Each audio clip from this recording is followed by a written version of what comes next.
ഇങ്ങനെ ചുമ്മാ ഇരുന്നപ്പോൾ ഞാൻ ആലോചിച്ചു എന്തെങ്കിലുമൊക്കെ വാങ്ങി കഴിക്കാമെന്ന്. പിന്നെ നമ്മൾ പൊതുവേ ഒരു ചോക്ലേറ്റ് ലവർ ആയതുകൊണ്ട് ഞാനൊരു ജാർ കേക്കും പിന്നെ ഒരു ഓട്സ് മിൽക്ക് ഷേക്കും പിന്നെ ഒരു ഐസ്ക്രീമും വാങ്ങിച്ചു. എല്ലാം ചോക്ലേറ്റിൻ്റെ ഫ്ലേവേഴ്സായിരുന്നു. ജാർ കേക്ക് കുഴപ്പം ഇല്ല, പറയത്തക്ക ഹൈപ്പൊന്നുമില്ല, പക്ഷെ കുഴപ്പമില്ല, അത്യാവശ്യം കുഴപ്പമില്ലാണ്ട് നമുക്ക് കഴിക്കാവുന്ന ഒരു ടേസ്റ്റായിരുന്നു. അടുത്തത് ഓട്സ് മിൽക്ക് ട്രൈ ചെയ്തപ്പം ഓട്സ് എനിക്ക് അത്ര ഇഷ്ടമില്ല, ബട്ട് അതിൻ്റെ കൂടെ ചോക്ലേറ്റ് വന്നപ്പം ഞാനതങ്ങ് കുടിച്ചു, കുഴപ്പമില്ല, ചെറിയൊരു തണുപ്പും ഇതൊക്കെ ചെന്നപ്പോൾ കൊള്ളാം. ചോക്ലേറ്റ് എനിക്ക് ഭയങ്കരമായിട്ട് ഇഷ്ടപ്പെട്ടു, ആ ചോക്ലേറ്റിൻ്റെ ഫ്ലേവർ. അടുത്തതായിരുന്നു എൻ്റെ ഐസ്ക്രീം ഞാൻ വാങ്ങിക്കുമ്പോൾ വിചാരിച്ച് കുറച്ചുകൂടി വലിയ ഡപ്പയായിരിക്കും എന്ന് വിചാരിച്ചാണ് വാങ്ങിച്ചത്. പക്ഷെ അതൊരു കുഞ്ഞിതായിരുന്നു വന്നത്. നോക്കിയപ്പോൾ ചോക്ലേറ്റ് എനിക്കങ്ങ് സന്തോഷമായി.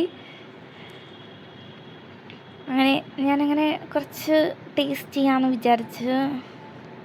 പക്ഷെ ഒരു പ്രശ്നം എന്താണെന്ന് വെച്ചാൽ അതൊരു ഡാർക്ക് ചോക്ലേറ്റ് ആയിരുന്നു. കുഴപ്പമില്ല, കഴിക്കാം എന്നുള്ളൊരു ഇതേ ഉള്ളൂ. എനിക്കതത്ര ഡാർക്ക് ചോക്ലേറ്റ്സ് അത്ര താല്പര്യമില്ലായിരുന്നു, പക്ഷെ കുഴപ്പമില്ല, സൂപ്പറായിരുന്നു.